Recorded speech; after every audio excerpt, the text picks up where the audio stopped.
There's already a board for this. People who meet in public, hear from experts, hand the government their recommendations on that site down the road, right from where I'm standing. That's been going on for years. And there's a development organization too, set up to bring jobs and new business to this part of Ohio. Both of those things exist right now. So in 2019, when your local officials went and built something else, something neither of those was, you want to know why. Why? If two things were already out there for this, then why did 6 small local governments go and build a third one? I'll be honest with you, the first time I heard the words Council of Governments, I basically tuned out. Another group, more meetings. But there's one specific thing those other two couldn't do, and once you see it, the rest of this makes a different kind of sense. 6 local governments here have a real stake in that site. The county commissioners, the health district, the school district, the 2 townships, and the village of Piketon, all elected, all small. A township trustee calling the United States Department of Energy is one person with a part-time budget asking a federal agency to take them seriously. You can guess how far that call gets. You might figure this is just a Pike County thing. Small county, one big federal site, unusual situation. Keep that in mind. So back to those 2 things. The advisory board.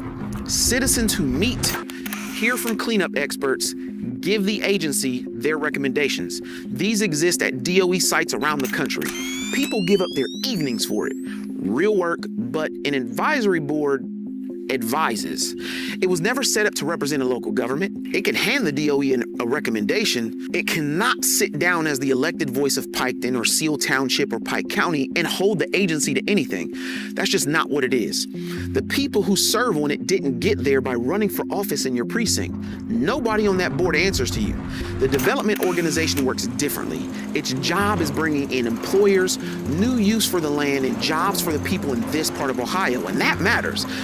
But it covers a whole region, multiple counties, which means the benefit spreads across all of them. And like the board, it's not a local government. Nobody on it answers to you either. Okay? This is the part with teeth though. The jobs from the new investment reach the whole region. Good. We want them here. The emergency planning, the worry that doesn't switch off, those stay in a few zip codes. In yards you can see from the fence line. The benefit spreads, the weight stays put. So who's in the room for the people carrying that weight? That's what your local officials built in 2019. A council of governments with actual legal standing under Ohio law. 6 elected bodies combining their authority, so when they sit across from federal agencies, they're the host community with one voice, not a township hoping to be heard with a part-time budget, and the DOE didn't just put up with it. The Department of Energy funds the council's technical work through a formal cooperative agreement. The agency works with them as a recognized partner. That matters because partners get taken seriously. Partners are in the room when contracts get written and when cleanup plans go on the table. So about that thought, whether this is just some Pike County situation, it isn't. There's a national organization called the Energy Communities Alliance. Local governments from across the country that sits next to the DOE sites just like ours, from Tennessee to New Mexico. They all worked out the same thing. If you host one of these sites, nobody puts you at the table. You have to get there yourself. Pike County wasn't being unusual in 2019. It was doing what a lot of communities had already figured they had to do.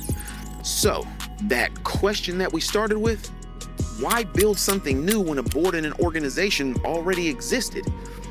Because neither one could do what a government can.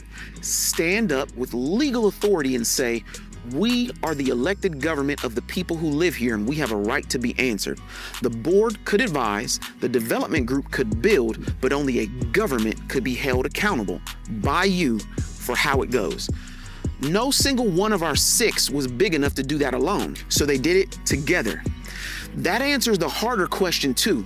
Who speaks for the people who carry the part that never leaves? Your own neighbors, elected, with the standing to sit at the same table as the money and the federal agency, not to block anything, to make sure when the investment lands, the people who live closest to that fence line don't get cut out of the deal. Finally, someone's in the room for you. Something else came out of having 6 governments work as one. Something none of them could have paid for on their own.